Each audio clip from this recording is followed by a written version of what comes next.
Selamat pagi, saya ucapkan kepada pensyarah Dr. Diyokfi. Pada hari ini saya akan membentangkan tajuk tugasan saya iaitu isu dan cabaran dalam era globalisasi, bahasa Melayu sebagai bahasa kebangsaan dan simbol jati diri bangsa Melayu di bawah subjek hubungan etnik dengan kod SKP 2204. Saya akan mulakan dengan pengenalan. Seperti kita dapat lihat, topik tajuk tugasan kita ialah tentang simbol jati diri bahasa Melayu. Jadi saya ingin mengatakan di sini, memartabatkan bahasa Melayu iaitu bahasa Malaysia bermaksud meletakkan bahasa Melayu pada tempat sesuai dengan kedudukannya sebagai bahasa kebangsaan. Tujuan utama memartabatkan bahasa Melayu adalah kerana bahasa Melayu ini merupakan bahasa kebangsaan kita. Bahasa Melayu juga menjadi alat perpaduan antara kita bersama dan sebagai bahasa perhubungan utama dan bahasa ilmu ke arah membina negara bangsa. Bahasa Melayu juga sebagai medium untuk kita berkomunikasi dengan dengan orang lain. Dan dengan medium inilah medium ini membolehkan kita berkomunikasi sesama kita untuk membina negara bangsa. Selain itu, hari ini kita berada dalam satu dunia yang menuntut penguasaan ilmu, sains dan teknologi yang tinggi. Meskipun cabaran dalam teknologi maklumat begitu hebat dan bergerak pantas, bahasa Melayu perlulah bergerak seiring dengan perkembangan teknologi semasa. Tetapi sayang, bahasa Melayu gagal bergerak seiring dengan kemajuan teknologi. Dan terdapat beberapa faktor yang mendorong kepada berlakunya kegagalan bahasa Melayu untuk bergerak seiring dengan kemajuan teknologi di era globalisasi kini. Faktor pertama yang dapat saya nyatakan di sini ialah pengaruh bahasa Inggeris. Pemodenan telah membawa pengaruh globalisasi secara menyeluruh ke seluruh dunia. Peranan bahasa Melayu dalam agenda pembangunan negara dan pendidikan juga turut terkena bahan globalisasi ini. Semua lapisan masyarakat perlu memperlihatkan kesediaan dan bersikap lebih terbuka menghadapi cabaran perkembangan yang pesat dalam teknologi maklumat dan komunikasi atau dikenali sebagai ICT yang dikuasai pengaruh bahasa asing khususnya bahasa Inggeris. Dan sebagai contoh kita dapat lihat di sini kebanyakan aplikasi yang kita gunakan kebanyakannya dicipta oleh orang Inggeris sendiri. Dan pelbagai aplikasi, pelbagai gadget-gadget dan alat peranti segalanya dicipta oleh kebanyakan orang Inggeris. Jadi mereka menggunakan medium tersebut untuk menyebarkan bahasa mereka supaya kita dapat mengetahui bahasa mereka.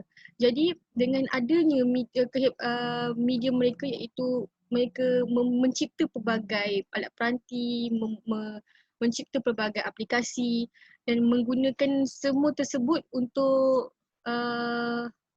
menyebarkan bahasa Inggeris. Jadi bila kita menggunakan aplikasi tersebut, kita menggunakan dalam bahasa Inggeris dan alat peranti tersebut semua menggunakan bahasa Inggeris sebagai medium.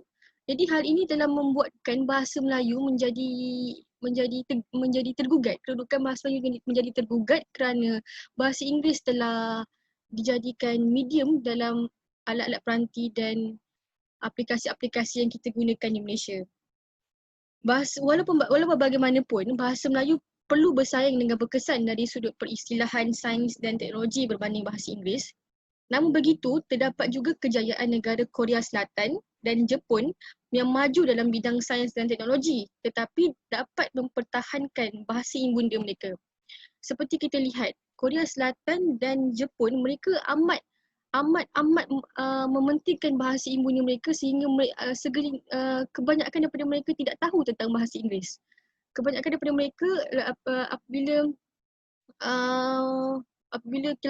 kalau kita lihat menonton di kaca televisyen, kita dapat lihat kebanyakan pelakon-pelakon Korea tidak tahu bertutur dalam bahasa Inggeris. Begitu juga dengan Jepun, mereka tidak tahu bertutur dalam bahasa Inggeris kerana mereka amat mementingkan bahasa ibunda mereka. Di sini saya dapat lihat kerana kerana mereka mereka sememangnya menggunakan alat peranti dan menggunakan aplikasi yang dicipta oleh orang Inggeris, tetapi mereka menukar mod bahasa kepada bahasa mereka. Ini adalah semangat cinta, inilah semangat yang diterapkan dalam diri mereka untuk mencintai bahasa ibunda mereka. Oleh itu, dua negara tersebut ini masih boleh bergerak seiring dengan teknologi. Bahasa ibunda mereka masih boleh bergerak seiring dengan teknologi, dan dalam masa yang sama mereka juga maju dari segi teknologi, dan bahasa ibunda mereka juga dipertahankan. Jadi cabaran paling serius terhadap kedudukan bahasa Melayu ialah sebagai bahasa ilmu, kerana kebanyakan orang telah menggunakan bahasa Inggeris dalam bahasa ilmu. Jadi kedudukan bahasa Melayu agak tergugat di sini. Dan seterusnya faktor yang kedua ialah kegagalan menguasai bahasa Melayu. Kegagalan menguasai bahasa Melayu. Dalam kalangan kita, terdapat ramai pelajar di Malaysia, terdapat ramai pelajar, terutama pelajar bukan Melayu yang lulus dengan agregat yang bagus dalam subjek bahasa Melayu, tetapi gagal berkomunikasi dengan menggunakan bahasa Melayu. Kekangan yang jelas ketara ialah kurangnya tenaga pengajar yang mahir dan tidak menguasai bahasa Melayu dengan sebaiknya. Bahasa Melayu itu tidak dapat dimartabatkan jika guru-guru yang mengajarkan mata pelajaran bahasa Melayu tidak menggunakan bahasa Melayu dengan betul. Kerana sebagai contoh kita dapat lihat kebanyakan cikgu-cikgu yang mengajar bahasa Melayu di sekolah, mereka juga masih lagi menggunakan dialek-dialek yang tidak baku. Mereka masih menggunakan bahasa selenga, masih menggunakan bahasa pasar. Okey. Jadi hal ini jadi perkara ini telah dilihat oleh para pelajar, terutamanya khususnya untuk pelajar-pelajar sekolah rendah yang melihat guru-guru mereka masih menggunakan bahasa pasar. Jadi mereka akan mencontohi guru-guru mereka. Mereka tidak akan mencuba untuk bertutur dalam bahasa Melayu dengan benar, dengan betul, dan dengan tata bahasa yang betul, kerana mereka melihat dari segi guru-guru mereka juga tidak memberikan contoh yang betul untuk anak murid. Jadi apabila kurangnya tenaga pengajar yang mahir dalam bahasa Melayu, benda ini akan memberi pengaruh yang buruk terhadap bahasa Melayu di dalam kalangan rakyat Malaysia. Selain itu, masalah penggunaan dialek bahasa Melayu di bilik darjah masih ada hingga hari ini. Jadi, apa yang saya ingin maksudkan di sini ialah dialek bahasa Melayu di bilik darjah masih ada sehingga hari ini ialah kebanyakan kalangan rakyat Malaysia yang masih bertutur dengan menggunakan dialek di negeri mereka. Perkara ini kebanyakan berlaku di Sabah dan Sarawak, kerana Sabah dan Sarawak mempunyai bahasa mereka sendiri. Sabah dan Sarawak mempunyai pelbagai kaum, Kadazan Dusun, Iban, Dayak. Jadi apabila mereka mempunyai kaum masing-masing, mereka mempunyai bahasa masing-masing juga. Jadi dari sini kita dapat lihat mereka akan bertutur dalam bahasa kaum mereka. Mereka tidak akan bertutur dalam bahasa Melayu. Kerana kebanyakan kalau saya lihat di dalam kelas saya, kebanyakan orang Sabah dan orang Sarawak masih mengekalkan bahasa kaum mereka, bahasa dusun, bahasa Kadazan, bahasa Dayak. Jadi mereka masih mengekalkan dialek negeri mereka. Jadi hal ini juga telah menjadikan bahasa Melayu kedudukan bahasa Melayu semakin tergugat, kerana mereka tidak mengaplikasikan bahasa Melayu dalam kehidupan seharian. Sedangkan kita sebagai rakyat Malaysia, kita perlu memartabatkan bahasa Melayu. Dan selain itu, di Semenanjung juga terdapat beberapa negeri yang mempunyai dialek masing-masing, iaitu Kelantan, seperti Kelantan, Kedah, Pulau Pinang, Perlis, Terengganu. Mereka mempunyai dialek mereka masing-masing. Jadi apabila mereka ke kelas dan berkomunikasi dengan rakan-rakan, mereka akan berkomunikasi dalam dialek mereka. Dalam dialek Terengganu, dalam dialek Kedah. Jadi hal ini telah semakin merudumkan kedudukan bahasa Melayu itu, kerana Kelantan, Terengganu, Perlis, Pulau Pinang, Kedah, Sabah, Sarawak dah 7 separuh daripada negeri di Malaysia bertutur dalam dialek mereka. Jadi apabila separuh daripada negeri dalam Malaysia bertutur dalam dialek negeri mereka masing-masing, hal ini menyebabkan bahasa Melayu semakin tergugat. Oleh itu menyebabkan aspek tata bahasa dalam pengajaran dan pembelajaran bahasa Melayu menjadi kurang diberi perhatian, dan benda itu amat penting sebenarnya. Jadi benda ini akan menyebabkan berlakunya sikap acuh dan tidak acuh menjadi penghalang kepada perkembangan bahasa Melayu. Kerana mereka menganggap bahasa Melayu ni menganggap remeh tentang bahasa Melayu.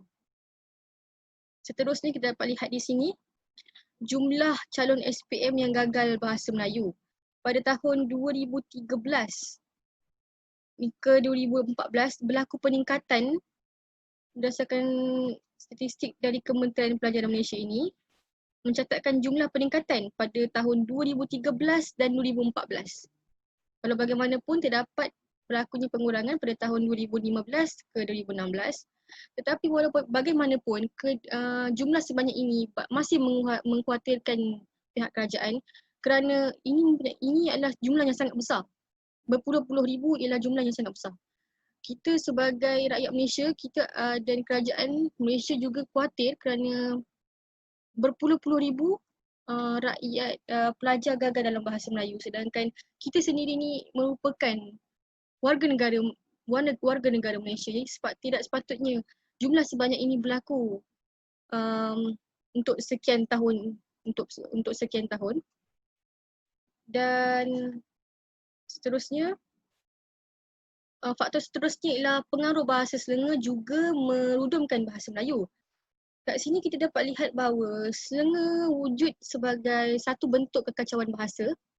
Kekacauan bahasa ini sebenarnya berlaku tanpa disedari oleh penuturnya. Sejak akhir-akhir ini, banyak rungutan mengatakan bahawa golongan pelajar universiti lebih suka menggunakan bahasa Selenge dalam pertuturan mereka, tidak kira secara formal maupun tidak formal. Okey, kita dah masuk di sini ialah bukan pelajar universiti sahaja, kebanyakan remaja, golongan remaja dan orang di luar sana lebih memilih untuk bertutur dalam keadaan pasar, dalam keadaan bahasa pasar, dalam keadaan yang tidak formal. Mereka lebih menggunakan bahasa Selenge. Kerana apa yang boleh saya katakan di sini, bahasa Selenge ialah satu istilah yang tidak ada dalam kamus dewan dan diukir, yang dicipta sendiri oleh rakyat Malaysia. Yang mana mereka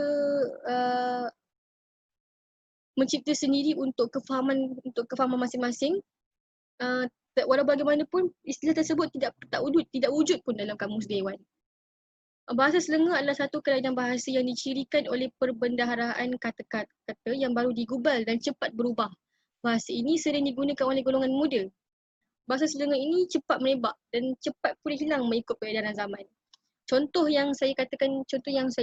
bahasa Selenge yang dimasukkan di sini ialah cun, buat dek, bengang, geng, melepak, buat pot. Ini semua bahasa-bahasa yang direka sendiri oleh kebanyakan golongan remaja dan digunakan dan dituturkan oleh mereka sendiri. Sedangkan istilah-istilah ini tidak wujud sama sekali di dalam kamus dewan dan tidak wujud sama sekali di dalam bahasa Melayu. Jadi pengaruh bahasa Selenge ini juga menyebabkan kedudukan bahasa Melayu menjadi lebih merudum kerana terdapat wujudnya satu bentuk kekacauan bahasa dalam bahasa kita. Kerana perkara ini tidak sepatutnya berlaku kerana kita perlu memartabatkan bahasa Melayu, yang mana kita perlu meletakkan bahasa ibunda kita di tempat yang sesuai, di tempat yang baik kerana itu bahasa kebangsaan. Jadi tidak sepatutnya kita membuat istilah-istilah seperti ini dalam bahasa ibunda kita. Terusnya, gambar yang saya lihat di sini, kita dapat lihat gambar di sebelah ini merupakan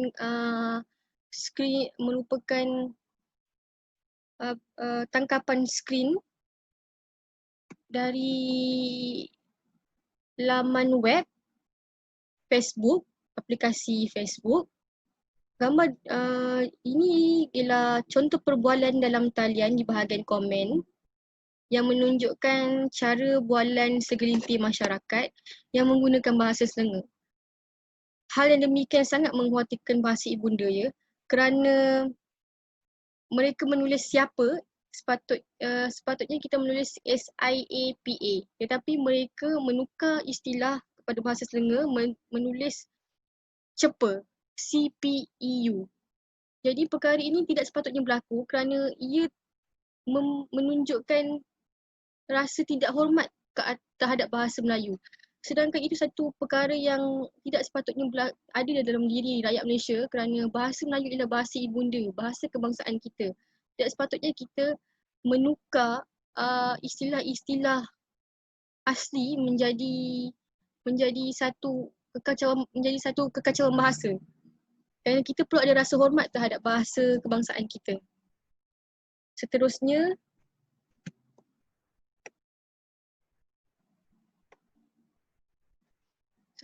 faktor yang mendorong kepada menudumnya bahasa Melayu ialah kurang buku rujukan dalam bahasa Melayu.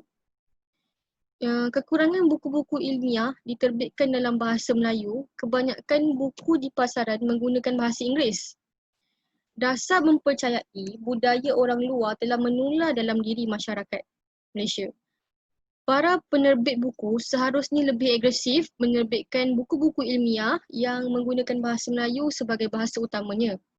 Kerana kalau kita dapat lihat ya, di kedai-kedai buku, di pasaran ataupun di karnival karang craft buku, menjual buku, kita dapat lihat kebanyakan buku-buku yang dijual ialah buku dalam versi bahasa Inggeris.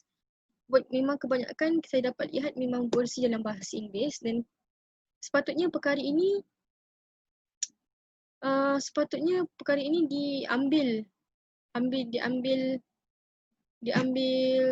dititik beratkan oleh para penerbit kerana kita patut memartabatkan bahasa Melayu. Jadi apabila para penerbit lebih memilih untuk memasarkan buku-buku dalam bahasa Inggeris, perkara ini sebenarnya lebih membahayakan kedudukan bahasa Melayu. Pengurangan peranan bahasa Melayu dalam sistem pendidikan sebagai kesan pelaksanaan beberapa keputusan seperti pengajaran subjek-subjek berasaskan sains dan matematik dalam bahasa Inggeris di sekolah.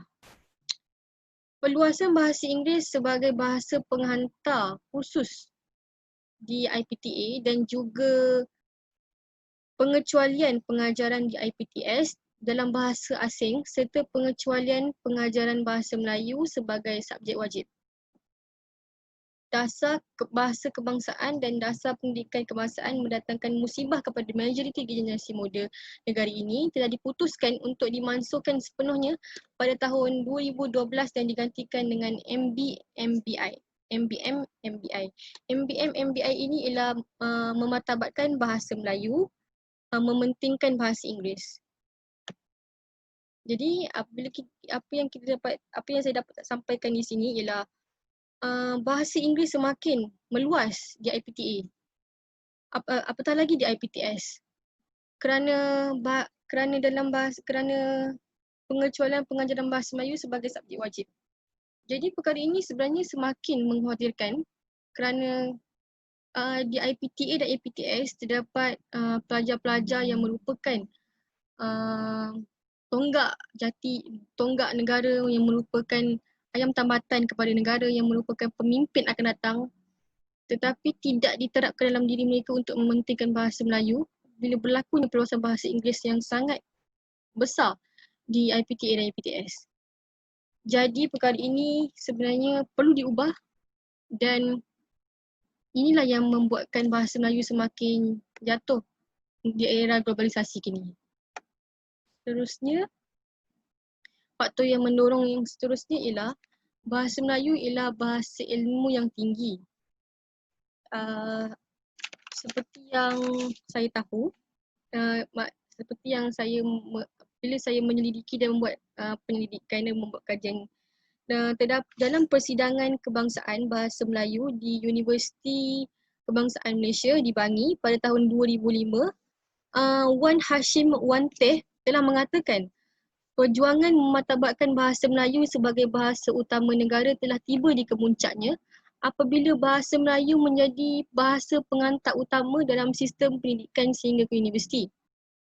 Kesungguhan serta komitmen yang tinggi pihak kerajaan untuk menjadikan bahasa Melayu sebagai bahasa ilmu tinggi menjadi lebih mencabar. Kerana dan kenyataan ini disokong oleh Muhammad Amin Arsyad yang berada di persidangan bahasa Melayu tersebut. Mereka, apa yang dikatakan oleh Wan Hashim Wanteh ini disokong sekali oleh Muhammad Amin Arsyad. Dan dengan kata lain, apabila bahasa Melayu ini menjadi bahasa ilmu yang tinggi, benda ini akan menyebabkan bahasa Melayu itu menyebabkan rakyat rasa susah untuk mereka mempelajari bahasa Melayu. Dengan kata lain, bahasa Melayu, apa yang saya maksudkan dengan bahasa Melayu ilmu yang tinggi ini, ialah dengan kata lain, bahasa Melayu tinggi adalah ragam bahasa yang digunakan sebagai pengantar ilmu, bahasa yang digunakan dalam situasi rasmi, bahasa baku dan bahasa standard.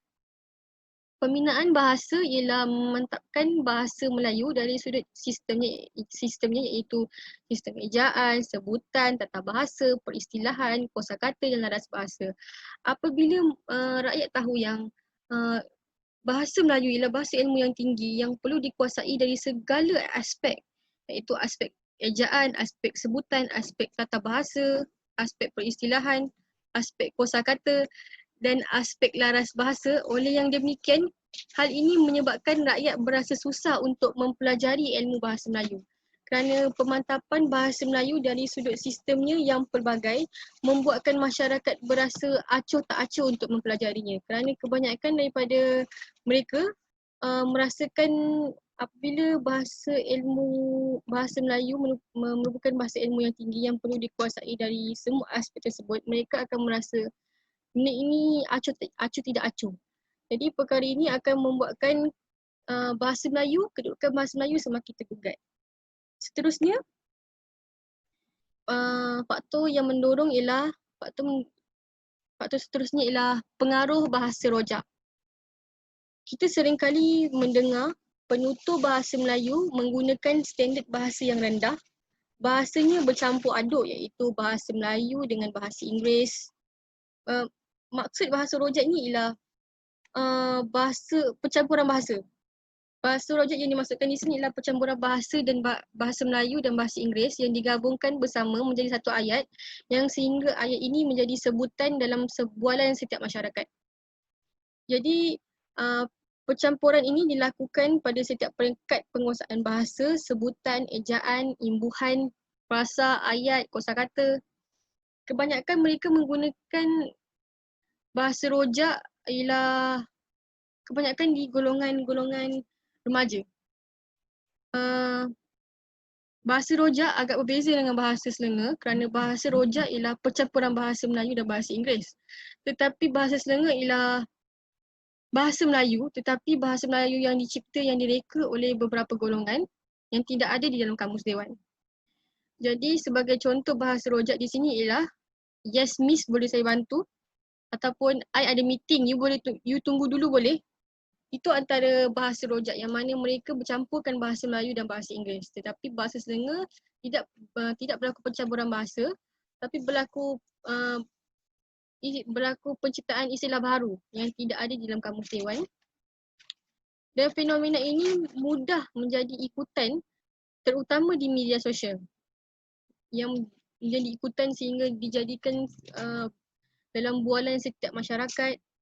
Penggunaan bahasa rojak dalam bualan seharian masyarakat akan menyebabkan pencemaran bahasa kerana kita dalam misi untuk memartabatkan bahasa Melayu di peringkat kebangsaan. Tetapi apabila kita berlakunya pencampuran bahasa Melayu dan bahasa Inggeris, kedudukan bahasa Melayu tersendiri itu akan tergugat. Dan seterusnya, faktor yang seterusnya ialah peranan orang berpengaruh yang merendahkan bahasa Melayu itu sendiri. terdapat kenyataan yang mengatakan bahawa pada tahun 2005, pada tahun 1 Januari 2005 di majalah laporan The Star 1 Januari 2005, terdapat seorang pemimpin yang telah menyatakan ketidakperhatian atau tanpa usul periksa fakta-fakta sejarah telah merendahkan taraf dan relevannya bahasa Melayu. Ini merupakan laporan daripada surat khabar The Star pada tahun 1 Januari 2005. Ini juga sedikit sebanyak akan menghakis keyakinan masyarakat kepada bahasa Melayu. Ini bertentangan dengan usaha DPP untuk menggalakkan sektor swasta menggunakan bahasa kebangsaan pada papan perniagaan dan iklan mereka. Apa yang laporan pada tahun 2005 tersebut, pada tarikh 1 Januari 2005, The Star telah melaporkan terdapat seorang pemimpin yang mengeluarkan fakta yang mengatakan bahawa tidak sepatutnya bahasa Melayu, yang menyatakan bahawa bahasa Melayu sudah tidak lagi relevan digunakan di papan iklan, kenyataan rasmi dan juga papan kenyataan dalam promosi-promosi di perniagaan. Pemimpin tersebut menyatakan bahawa kita perlu bergerak seiring dengan masa. Jadi kita perlu menggunakan bahasa Inggeris di papan iklan, papan perniagaan dan promosi-promosi di sektor perdagangan. Dia mengatakan bahawa bahasa Melayu sudah tidak lagi relevan dan sepatutnya kita perlu bergerak seiring dengan masa, iaitu dengan menggunakan bahasa Inggeris. Jadi apabila seorang pemimpin yang merupakan warga negara Malaysia, yang merupakan pemimpin negara kita sendiri menyatakan bahasa Melayu sudah tidak lagi relevan, hal ini akan menghakis keyakinan masyarakat kepada bahasa Melayu dan perkara ini juga akan membuatkan rakyat semakin bersikap tidak mementingkan bahasa Melayu kerana pemimpin sendiri memberikan contoh tersebut. Selain itu, terdapat juga selebriti-selebriti Malaysia yang mempunyai pengaruh yang kuat seperti Neelofa dan Bibi Yusof yang juga menggunakan bahasa Inggeris sebagai bahasa komunikasi mereka setiap hari. Hal ini juga sedikit sebanyak memberi kesan terhadap masyarakat kerana terdapat segelintir masyarakat yang mencontohi mereka, yang ingin mengikuti jejak langkah mereka. Jadi apabila mereka menggunakan bahasa Melayu di setiap perbualan mereka seharian, perkara ini akan menjadi salah satu punca pengunduran bahasa Melayu. Walau bagaimanapun, pada tahun 2007, DBKL telah bertegas hanya bahasa kebangsaan sahaja boleh digunakan untuk papan tanda. Jadi hal ini telah dititik beratkan oleh DBKL pada tahun 2007. Dan di sini terdapat tangkapan skrin seorang ahli politik yang membuat posting di laman sosial yang meletakkan caption dalam bahasa Inggeris, dan posting tersebut dikomen oleh seorang ahli politik juga yang juga menggunakan bahasa Inggeris dalam pertuturan, dalam perbualan mereka berdua. Sedangkan mereka merupakan pemimpin negara, merupakan ahli politik di Malaysia. Perkara ini sebenarnya sedikit sebanyak akan menghakis rasa kejiwaan dalam diri rakyat Malaysia terhadap bahasa Melayu. Gambar di sebelah merupakan contoh orang berpengaruh yang mengaplikasikan bahasa Inggeris dalam kehidupan seharian mereka. Seterusnya, faktor yang mendorong kepada pengunduran bahasa Melayu ialah penjiwaan dalam bahasa Melayu semakin berkurangan dalam kalangan masyarakat. Dalam tahun 1960-an, isu bahasa Melayu sebagai bahasa kebangsaan menjadi perkara hangat dan isu yang membakar semangat perjuangan orang Melayu dan rakyat Malaysia. Bahasa jiwa bangsa sesungguhnya sebahagian dalam jiwa nasionalisme orang Melayu. Begitu penting bahasa Melayu sehingga UMNO sendiri menerapkannya ke dalam pasal 3 perlembagaannya. Ini ketika selepas kemerdekaan di Tanah Melayu. Pada tahun tersebut bahasa Melayu sangat diberi perhatian kerana UMNO sendiri telah menerapkannya dalam pasal 3 Perlembagaan Malaysia. Secara rambang keutuhan bahasa Melayu tidak banyak dipertikaikan sehingga 1986. Tetapi bergerak seiring dengan masa, bahasa Melayu itu sendiri mengalami edaran zaman dan evolusi. Selepas tahun 1986, bahasa Melayu kian tergugat kerana kemasukan imigran-imigran dari beberapa negara dari India, dari China. Jadi apabila kemasukan imigran ini dan pada tahun 1964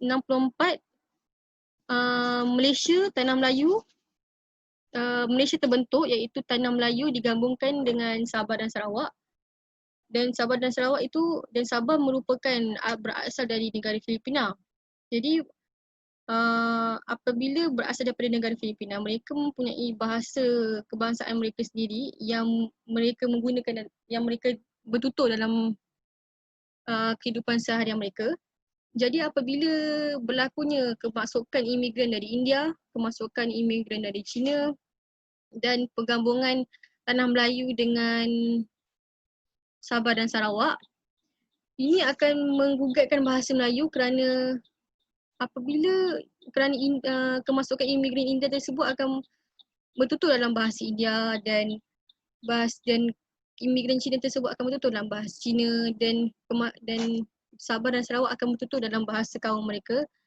Jadi hal ini sebenarnya menjadikan kehidupan bahasa Melayu dalam jiwa rakyat semakin merudum kerana penjiwaan dalam bahasa Melayu semakin berkurang dengan berlakunya perkara-perkara tersebut. Bahasa Melayu telah mengalami edaran zaman. Kini penekanan kepada bahasa Melayu daripada sudut perguruan khusus sudah kurang mendapat perhatian. Maka hasil penjiwaannya juga turut berkurangan dan hasil praktisnya turut kurang. Apabila berlakunya kemasukan imigran dari pelbagai negara dan penggabungan Tanah Melayu dan Sabah dan Sarawak, dan kita juga menerima pemimpin daripada yang berasal dari British. Jadi perkara ini telah sedikit sebanyak menggugat bahasa Melayu itu sendiri. Kesimpulan yang saya dapat buat di sini, kita tidak harus terus berasa hilang tenaga dalam menghadapi cabaran global untuk menghalang bahasa Melayu daripada diselangi perkataan dan di luar secara melulu. Kita mesti terus memupuk rumpun yang ada dan memperkayakannya dengan bimbingan, hala tuju dan apresiasi yang berterusan. Dan ini menjadi tanggungjawab semua pihak yang terlibat dalam perkembangan bahasa Melayu, terutama para pendidik yang mengajar bahasa untuk memastikan bahasa Melayu bergerak seiring dengan kemajuan di era globalisasi. Kerana kemajuan bahasa Melayu itu sendiri bukannya terletak pada pemimpin. Kita sebagai rakyat juga perlu bekerjasama untuk memartabatkan bahasa Melayu yang merupakan bahasa kebangsaan kita. Sekian dari saya, bahasa jiwa bangsa. Terima kasih.